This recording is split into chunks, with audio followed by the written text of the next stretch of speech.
सुस्वागतम. मोरंबा मालिकेच्या आजच्या भागामध्ये आपण पाहणार आहोत की आता रेवाला घराबाहेर काढलेली असते. रमाने रेवाच्या तोंडाला गुलाल लावलेला असतो. आनंद, अक्षय सर्वजण आता ढोल ताशांच्या गजरात नाचत आता रेवाची बिदाई करत असतात. सगळ्यांकडे बघत एक एक पाऊल रेवा ही पुढे टाकत असते.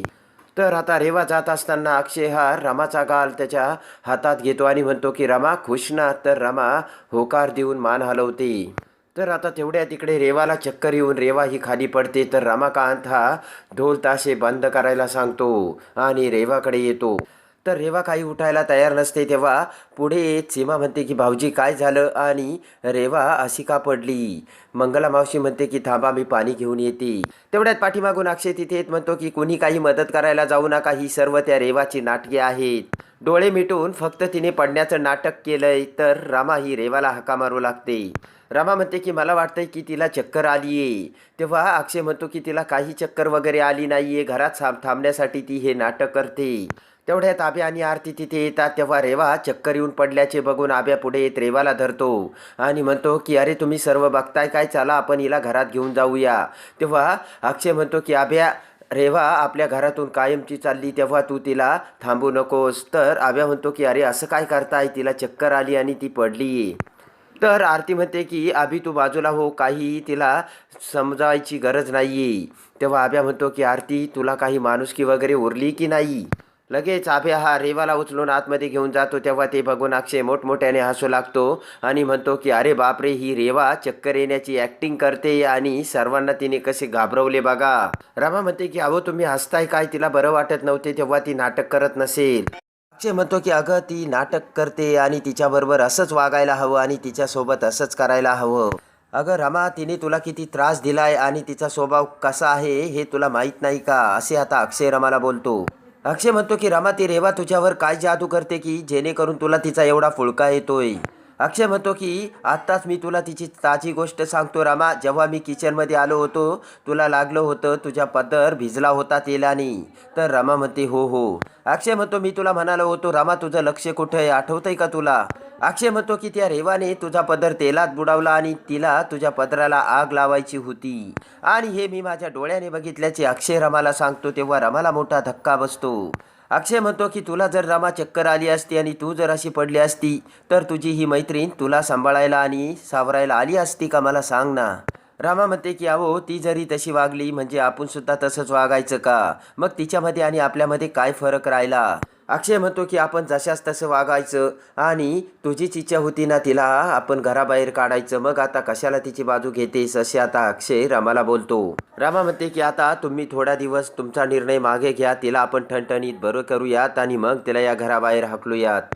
हसतच अक्षय म्हणतो की सगळं अगदी प्लॅनिंगनुसार झालं होतं. अभ्या, शशिकांत, मुकादम, आय्याजी सगळ्यांना व्यवस्थित मॅनेज केलं होतं. रेवा या घराबाहेर चालली देखील होती, पण अचानक आभ्या येऊन सगळं हे त्याने फिरवलं. अक्षय म्हणतो ती जरी ठणठणीत बरी झाली ना, उद्या ती काही ना काही कारणं सांगेल आणि इथेच थांबेल. अक्षय म्हणतो की रेवा काहीही करून काहीही फालतू कारणं आपल्याला सांगेल आणि घरात थांबेलच, तू बघ रामा. अक्षय म्हणतो की रामा चल आता आतमध्ये बघूयात काय गोंधळ घातला तरी. इकडे आता शशिकांत मुकादमाला एका खोलीमध्ये बांधून ठेवलेले असते. त्याच्या तोंडाला कपडा गुंडाळलेला असतो आणि शशिकांत हा सुटण्याचा प्रयत्न करत असतो. शशिकांतला आता चक्कर सुद्धा येऊ लागते. इकडे आता आभ्याने रेवाला घरामध्ये आणलेले असते आणि रेवाच्या तोंडावर पाणी मारत आभ्या रेवाचे तोंड पुसत असतो. तेवढ्यात अक्षय तिथे येत म्हणतो की आभ्या. तर आभ्या म्हणतो की अक्षय थोडंसं समजून घे. तेवढ्यात आय्याजी ही गडबडीने धावत पळत तिथे येते आणि म्हणते की हा सर्व काय प्रकार आहे. तेव्हा आय्याजी सर्वांना सांगते की मला मुद्दामून बाहेर पाठवलं होतं ना. तर अक्षय हा डोळे झाकू लागतो. आय्याजी म्हणते की हा सर्व तुम्ही मूर्खपणा लावलाय आणि एखाद्या व्यक्तीच्या आयुष्याची काय तुम्ही किंमत करताना हे आज कळतंय. आय्याजी रमाकडे बघत म्हणते की रमा हे सर्व तुझ्यामुळे होतंय आणि तुला तुझ्या मैत्रिणीला या घरातून हाकलवायचं ना, म्हणून तू हे सर्व करती. आय्याजी म्हणते की रमा तुझं जर अक्षयवर खरं प्रेम असेल तर तो कुठंतरी निघून जाईल अशी तुला कधीच भीती वाटणार नाही. आय्याजी म्हणते की रमा तुला अशी भीती वाटली ना म्हणून तुझं प्रेम कमकुवत आहे. तर रमा आय्याजीकडे बघून मान हलवू लागते. आय्याजी रमाकडे बघत म्हणते की आजचा का गप्प बसलीस आणि रेवाची अशी अवस्था झाली का तुझं मनासारखं आणि तुझ्या घरच्यांना देखील इकडे बोलावून आणलंस.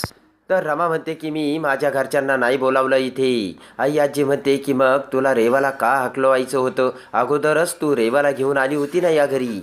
तर रमा म्हणते की ती माझी वैरीण झाली, मग मी काय करू. तेव्हा आई आजी म्हणते की वैरीण ती नाही तर तू झालीस रमा.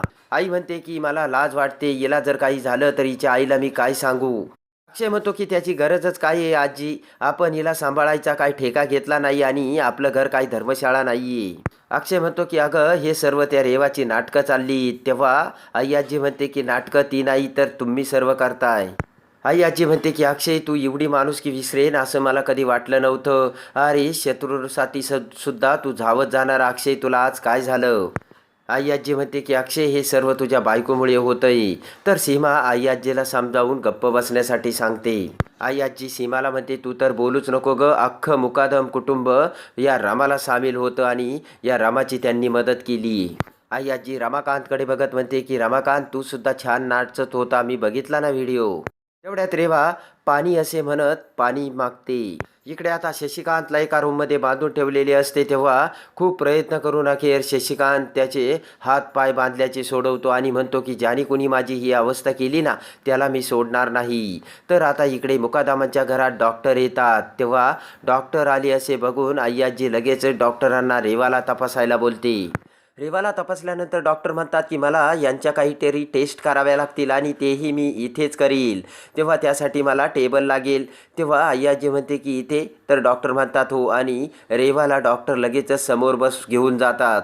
हसतच अक्षय म्हणतो की आता कुठल्या टेस्ट करायच्या त्या रेवाच्या काय माहिती. सीमा म्हणते की आता घरात कसल्या टेस्ट करायच्या असतील. तर आब्या म्हणतो की तेच मला काही कळत नाही, जायचं का त्यांच्याबरोबर कोणीतरी. तेव्हा आई आजी म्हणते की अरे थांबा ना, किती घाई करताय आणि काय काय विचार करताय.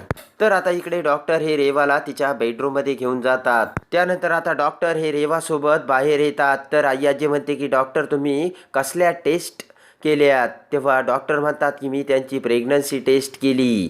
तेव्हा अक्षय म्हणतो काय. तर डॉक्टर म्हणतात हो आणि त्या प्रेग्नंट आहेत. तेव्हा ते ऐकून सर्वांना मोठा धक्का बसतो.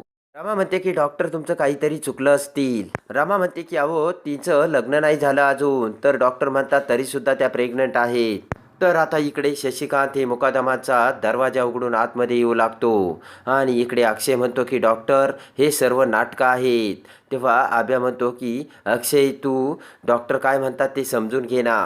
आई आजी म्हणते की डॉक्टर तुम्ही आम्हाला सर्व काही व्यवस्थित सांगताय का, कारण आम्हाला मोठा धक्का बसलाय. तेव्हा डॉक्टर आई आजीला म्हणतात की तुम्ही त्यांना माझ्या क्लिनिकमध्ये घेऊन या, माझा नंबर तुमच्याकडे आहे, तेव्हा मी तुम्हाला सर्व काही सांगेन. आणि डॉक्टर रेवाची काळजी घ्यायला बोलून तेथून निघून जातात. इकडे डॉक्टर गेल्यानंतर रेवा ही रडू लागते. तर अक्षय म्हणतो की बाप रे बघा आता काय एकशे बडकर एक नाटकं चालली हिची या घरात थांबवायची. त्यानंतर आई आजी रेवाला धरत म्हणते की रेवा तू रडू नकोस आणि सांग या बाळाचे बाप कोण आहेत.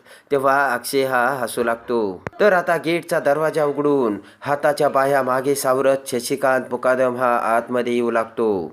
तर रागाने शशिकांत हा लालबुंद झालेला असतो. इकडे आता रेवा हात जोडत म्हणते की माझ्या पोटात बाळ आहे तर प्लीज मला इथे राहू द्या. तेव्हा सर्वजण आता रेवाकडे बघत असतात. रेवा म्हणते की मला माहीत आहे की मी खूप चुका केल्यात आणि मी खूप वाईट वागली, पण माझ्या पोटात बाळ आहे तेव्हा माझं वर दया करून मला इथे राहू द्या. तर आजी म्हणते की रेवा तू घाबरू नकोस, कुणाचं बाळ आहे ते सांग. तेव्हा अक्षय म्हणतो की आजी काय बोलतेस तू. तेवढ्यात शशिकांत मुकादम दरवाज्यात येत म्हणतो की काय चाललंय. तर सर्वजण शशिकांतकडे बघू लागतात. शशिकांतकडे बघत आई आजी म्हणते की अरे कुठे होतास तू आणि तुझी ही काय अवस्था. जवळ येत शशिकांत आई आजीला म्हणतो की आई आजी तुला माहिती आहे ना मी कुठे जरी गेलो तरी कसाही परत येतोच. तर अक्षयकडे बघत शशिकांत म्हणतो की मला कोणी कितीही बांधून ठेवण्याचा प्रयत्न केला तरी मी दोऱ्यात ओढून पुन्हा येतोच. तर आई आजीला मोठा धक्का बसलेला असतो. तर आई आजी शशिकांतला म्हणते की रेवाला दिवस गेलेत आणि ती प्रेग्नंट आहेत. तेव्हा शशिकांतला सुद्धा मोठा धक्का बसलेला असतो. तर आता इकडे जान्हवी आभ्या आरती अक्षय सर्वजण बेडरूममध्ये येतात. तर जान्हवी म्हणते की हे असं कसं होऊ शकतं, मला तर काहीच कळत नाही आणि हे कसं घडून आलं. तर सीमा म्हणते की मला राहून राहून हाच विचार येतो की तिच्या होणाऱ्या बाळाचे वडील कोण असेल. तर जान्हवी म्हणते की ही ऑफिसमधून घरी येते आणि घरून ऑफिसमध्ये जाते, मग ही नक्की कुठे थांबते आणि हे बाळ कुणाचं असेल. हे आता रमासुद्धा रेवाकडे आलेली असते. तेव्हा रेवा म्हणते की रमा तुला काय वाटलं, तुम्हाला हाकलशील. तर रमा म्हणते की रेवा हे बाळ कुणाचं आहे. तेवढ्या तिकडे जान्हवीच्या मोबाईलवर मेसेज येतो. त्या मेसेजमध्ये लिहिलेले असते की डोंट वरी, मी कुणाला काहीही सांगणार नाही. आपलं सिक्रेट हे आपल्याजवळच राहील. तेव्हा रमासुद्धा तिथे आलेली असते. तर आता अक्षयच्या मोबाईलवर आलेला तो मेसेज बघून रमा जान्हवीला म्हणते की आता मला हे स्वतःच्या कानाने आणि डोळ्याने बघायचं की हे स्वतःहून मला हा मेसेज दाखवतात का. तर आता अक्षयच्या मोबाईलवर रेवाने पाठवलेला तो मेसेज आता अक्षय हा रमाला दाखवील का, आणि त्यामुळेच ते बाळ अक्षयचे नसल्याचे रमा कसे आता समोर आणते आणि रमाची कशी खात्री होते. तर आता रेवाने मोठा डाव रचलेला असतो आणि आता रेवाच्या पोटातील ते बाळ नक्की कुणाचे आहे हे आता कसे समोर येते. तर आता प्रेमाने शशिकांत मुकादमाला बाबा म्हणणाऱ्या रेवाचे सत्य आता अक्षय आणि रमा कसे समोर आणतात आणि ते बाळ नक्की कुणाचे आहे हे सत्य आता समोर येताच मुकादमाच्या घरी कसा भडका उडतो आणि रेवाला कसे घराबाहेर काढतात हे बघण्यासाठी आणि मुरंबा मालिकेच्या डेली अपडेटसाठी बेल नोटिफिकेशनवर क्लिक करून आपल्या चॅनलला लाईक करा, सबस्क्राईब